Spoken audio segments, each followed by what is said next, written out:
Welcome back, everybody, to the podcast. Welcome back to Tax Tech and Other Stuff. This is episode 1 today, and we're going to be speaking to our first ever guest on the podcast. Really excited to have a guest with us today. So let's, without any further ado, we'll get going. So, David Wallace, really good to have you with us. Thank you, Russell. And I'm very excited as well to be here. I'm excited to be your first guest. So that's great stuff. I know. When we come back for episode 200 in a few years' time, you'll be like, I was the first guest on that. And I'll still be here. Tell us a little bit about yourself. Yeah, cool. As Russell was saying, I'm David Wallace. I've been at Tax Systems for just over 17 years. In that time, I've done a few roles, but generally speaking, most of the time has been around the customer support area. And I'm now the customer support manager within Tax Systems. We have a small team in the support team. There's 8 of us. And we cover all the areas of support, all the products, all customers, and all the issues that they have. So that's basically what we do in support. Nice. And I think we chose to record with you this month, I think, because, today is the 3rd of November. We all know in the world of corporation tax, December is very much busy season. That's a pretty well-known thing throughout the industry. And we wanted to make sure that we were doing something that our users and our listeners could kind of get their teeth into at the time of year, because obviously everyone's busy, rushed off their feet. So given we are at the start of November, what is support currently looking like? How busy are we? It's actually, we're starting to get busy. It's on an odd thing. I think a few years ago, we would have said, we knew exactly what was coming at what times of the year. And we had one product really, and that was Alpha Tax. And we knew that November, December were busy. We now have other products, including VAT products, which have their own cycles, and we're currently in the middle of one of the busiest VAT cycles within the year at the moment, which ends on the 7th of November. So we're already busy, and that will continue that way till the end of the year. The busiest time, as we're saying, is November, December, and the world of support and corporate tax returns is just ramping up and getting busier and busier. So, for example, the customer support team, we probably deal with around about 10,000 inbound calls a year, and nearly a quarter of them come in the period November, December. And if you also add to that December is a compressed month, really, it's effectively just a 3-week month. So it's quite intense. Our calls go from 600 or 700 a month to 1,200 a month. Wow. In that time. So it gets quite hectic and it's fun. So we monitor call numbers, quite sort of closely. We also monitor turnaround times, of calls. Yeah, and what are the kind of averages? What do we look at? Is it, I suppose, I guess the question for me would be, is it the same sort of turnaround time we try and get to in November, December, or is it a bit slower because we're just so busy? How does that all work? Yeah, and it's kind of, you look at a graph and it doesn't actually fluctuate that much throughout the year. You get periods or you get times in the year, and I'll mention that a wee bit later, I guess, about sort of specific issues that can actually affect the turnaround times because so it does affect it, but it doesn't actually move that much off a day or two as a turnaround time to call closure. Mm-hmm. The other thing about call closure measurement is actually it kind of depends on the customer coming back to us because they're busy as well. And to then we give them a response, they don't instantly come back and say, "That's great, that's fixed." We quite often don't hear from them again for several days. So and that's fair enough. We all do that with things that we buy and sell in the digital world. So that's kind of one of the things we have to kind of put into the stats, as it were. Yes, I imagine I've got many languishing chatbot conversations where they've told me that my Amazon package was indeed delivered when it wasn't. Then I've just kind of ignored them and left them alone. Exactly exactly. And how does that work? What other parts of the business kind of get involved with support rather than just your core team? We're really blessed in our company actually because we'll deal with first and second line support. We've got great third line support from the tax development team, the software engineering team. So if we need to escalate things to these guys, they are brilliant and they come back with some great responses and a real willingness to actually help. They'll drop tools to deal with the customer issue. Nice. So we have that, and so that also affected by the busy time, the holiday time as well at the end of the year. Yeah, indeed, and it's always. I've been one of those people probably over the years where I've kind of, down tools for a couple of weeks in December because my role obviously maybe a little bit less kind of frontline, I suppose. And I always kind of come back and there's always been a flurry of emails and things going on. There's always stuff going on in December in our business, which is maybe a little bit different. But of course, that's our customers, right? We're there to make sure our customers are getting what they need to as well. So just moving on a little bit, one of the things I know we monitor and we're really proud of in our business is our customer satisfaction score, so our CSAT. Kind of talk me through a little bit about how that works. Yeah, I mean, CSAT's we never used to have them, actually, our customer satisfaction scores. We never used to monitor them years ago. So the only tools we had to monitor customer sentiment was just like the nice emails that they would send us saying, oh, thanks very much. That's been a great help. You've been a great help. And we get these sort of emails, and we still get these sort of emails, but they're very difficult to quantify. Mm. In fact, we used to have a guy who worked in the team who used to collect all these emails and he put it in his customer compliments folder. Nice. And he used that when it came to his annual review and said, well, nice. These customers, and actually that was his way of quantifying, the sort of how he's got on in his performance. So we had these, so we now have the CSAT scores, which we generate every time we close a call. The customer will get the email and they'll give us a score. And that's a great way for us to see, how they think we are. It helps us see, how we're performing to them, and they can score us, and it could be scoring us, and whether it's the service, it could be the products, it could be the personnel themselves. I mean, I used to do level 1 support, and we used to have a customer who would phone us, and if I answered the phone, he would hang up and phone back for somebody else.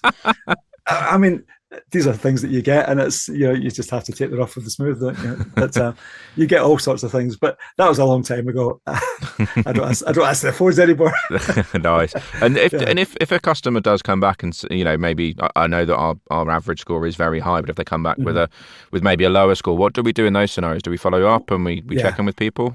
Yeah, we do. We really do. When it's a low score, and And if somebody gives you a 1 out of 10, there's a red flag somewhere, and we will follow up directly with the customer. We don't get very many, but we do follow up, and you quite often actually find out that the customer's actually incorrectly sent the response back. You can even be things like that, or it can be a genuine issue that they've got, that they feel that their issue hasn't been addressed, and obviously we then flag it up and deal with it. Nice. So yes, it's very important to us, and we do value the responses that come in. And I know that in the digital world, we get so many of these emails for everything, how was your pint of milk sort of thing. But they are valuable because they all help to build this bigger picture and help us look forward to the future, how we address our, ourselves as a team, how we can, move forward and improve what we can do to help the customer. Nice. No, that's really good. And I think, I spend a good amount of my time talking to customers, and it's always one of the things that gets referenced when we start talking about Alpha Tax and other products. It's always, you guys do really, really good support. I think people really value the support. It's really responsive. They get turnaround times. Of course, we've got SLAs, we've got service level agreements where we have to respond in a certain time, but I think the consistent feedback that I get is that we are way under those times. We're not going, well, we've got 2 days to answer this thing, so we're going to take a day and a half. It's more like, we usually get an answer out in an hour or two. So it's always good to see. And in terms of what do we set in terms of our target for those CSAT scores, and how are we doing, I guess, year to date at the minute? Our target for the year is 9.5 or 95%, 9.5 out of 10 score. I get embarrassed to say because at the moment we're running at 9.78 or something. I think it's quite nice. High. Yeah, good. So it's very good. That's really good, isn't it? Because I suppose we're comparing to, I think, an industry average in our sort of world is about sort of 7.5. So the fact that ours is 9.7 with the target of 9.5, that's pretty incredible. Yeah, we're proud of it, but I know that CSAT scores are based on what customers send us back, what the customer sends us back. So, maybe after this, we'll all of a sudden get a flurry of lower scores. That's fair enough. Oh, just to bring the metric down. I don't think our listeners would be that cruel. That would be mean. Maybe they'll go the other way and flurry of tens, bring it up the other way. I hope so. And in terms of then, just talk me through, obviously there's lots of fun stuff that goes on in our products and in the detail, but talk me through maybe just the trickiest kind of issue we've dealt with in the last few months or the last year or so, because I guess we must see all sorts of things. We absolutely do. We get a lot of issues. Do you know, if I was to ask each one of the team members, I guess they'd probably all come back with their individual thought about their individual trickiest ticket they've had or type of cases that they have, because there's so much involved with what we have to offer and support wise. But we have had a biggie this year around the R&D claims earlier on in the year. Yes. So we put out a release in May. HMRC basically changed the rules, the legislation, just following that. So it affected actually customers making their R&D claims to HMRC and their deadlines. It was actually a biggie. It was quite important to them because it was they had to get their deadline to their claiming. So that involved quite a big effort by tax systems as a whole, to actually deal with the resolution of these. And we ended up with a couple of resolution passes where, we could, a lot of hand-holding with customers to actually manually amend submission files through to providing a hotfix so that they could actually apply to their system. Or we actually did the filing for them in a sort of not quite developed version of AlphaTax. So to help these customers get over the line, and then we, obviously released the patch after that. So that was quite a stressful time, and there was a lot. It affected quite a number of people, and it affected things like the stats of that month, where the calls open stats. That affected that because these calls were open for quite a while until we got them resolved. Nice. So that was an issue that stuck with this year. Yeah. And I suppose in those instances, it's all about getting, understanding the problem straight away, but then getting a process around how are we going to deal with these while we update the software and get the release out, because of course we can't just issue a release. We've got to test it. We've got to make sure it's the high quality before it goes out the door. So there's always that process. So yeah, I remember that time. And again, I'm not involved in support, but I definitely remember people saying, "Oh, there's the R&D thing going on." But it sounded like we came across the issue, we acted, and we did what was the right thing by our customers, and everybody got what they needed to in the end. It was, and it was. I think it was a full company type resolution. It involved lots of different areas within the company to get it done. So it was a really kind of good team effort, as they say. So. Nice, yeah, cool. And I guess thinking forward to we're about to hit, already are hitting kind of the busy season. What are the top, I don't know, 1, 2, 3 kind of most common things that you and the team will see kind of coming through? What do you tend to see as those kind of really common queries? And of course, what are the solves? How do we make those things go away? Yeah, we have a biggie, the current biggie, which has kind of grown over recent years, and it's all kind of known as like the polling no response type issue, where the customer makes the submission to HMRC, and then it seems to hang. It keeps, we'll say, polling no response, polling no response, and so the customer thinks my submission's not gone through, and actually the message says your submission has been successfully sent and it's polling for the response from the HMRC. But it's an issue that has grown. It's got worse as the years have gone on. HMRC are now aware of it, so they've got a status page, a paragraph in their HMRC status page just talking about it, that they're aware of it and they're dealing with it. But it's just generally busy times. You make a submission and the system just polls and doesn't get the response, and it's the response that updates AlphaTax to say that your submission's been successful, which everybody wants to know. Well, yeah. So it kind of hangs there, and it's how the customer then deals with that issue, because if they can go back later on the day, tomorrow morning, the weekend, they can actually go several weeks later and go in and submit, and it'll poll for that response and bring that response back. You're not resubmitting the submission, you're just going back to collect the response. And that's the ideal way to do it. Obviously, when you've got deadlines, people don't wait 3 months or 3 weeks before they get it. No. So that's when they have to kind of keep their eyes on it and perhaps check with HMRC. What we don't want people to do is cancel the assembly, because then you're losing that package. So you'll never get that response back for that assembly. So if you were to resubmit, you would get a message saying, yeah, return's already been sent in. So you don't want to cancel it because you want to get the original response.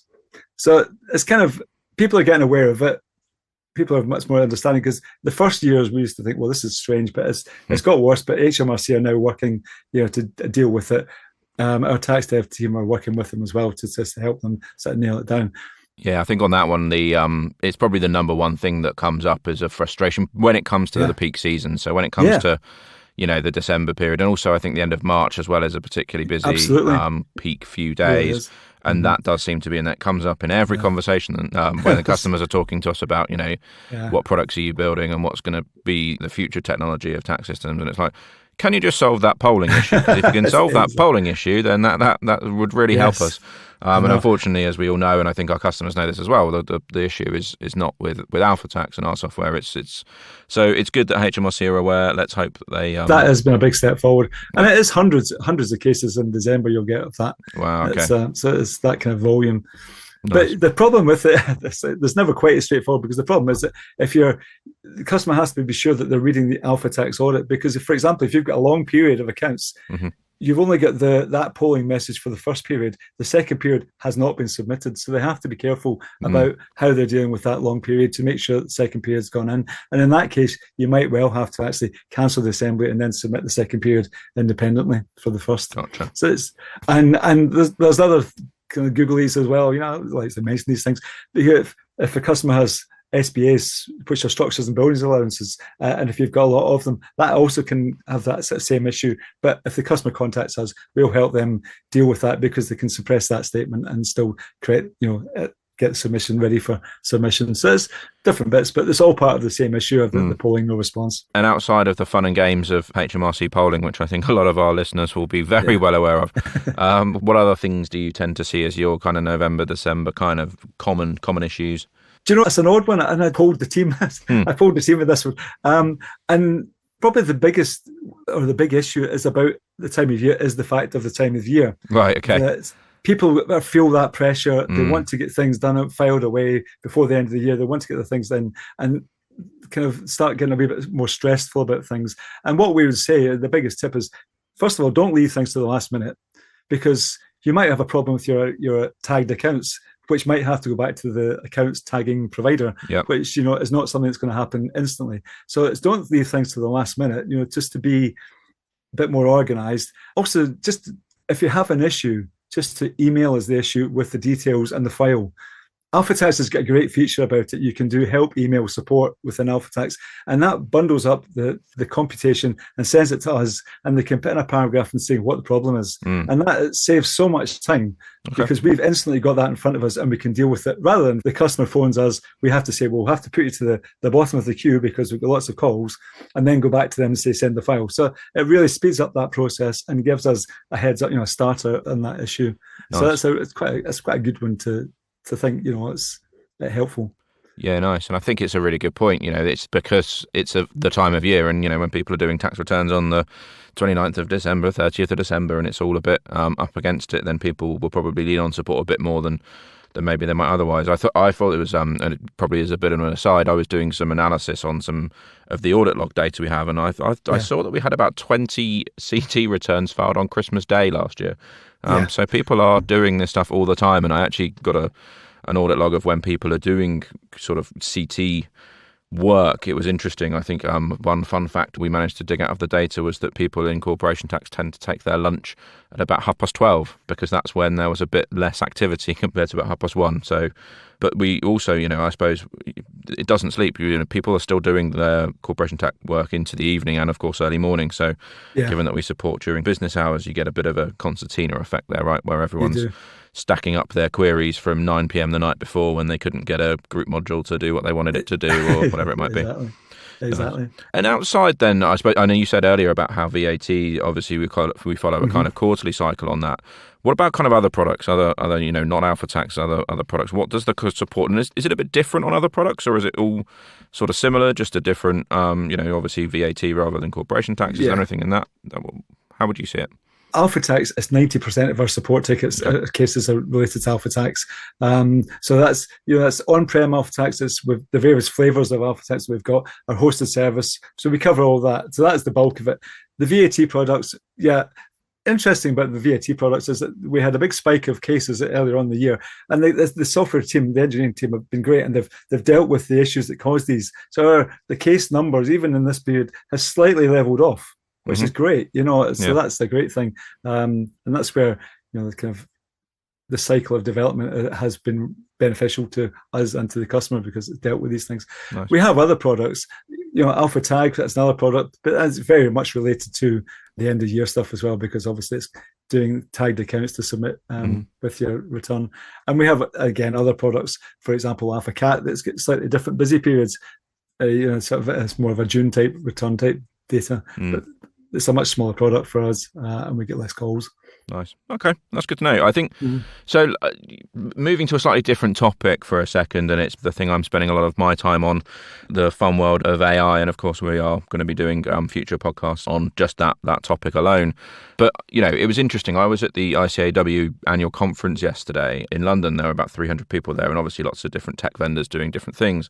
What really struck me was that the big wave of what people were there talking about from a technology viewpoint was all about, well, you know, and I want to boil it down to effectively better chatbots.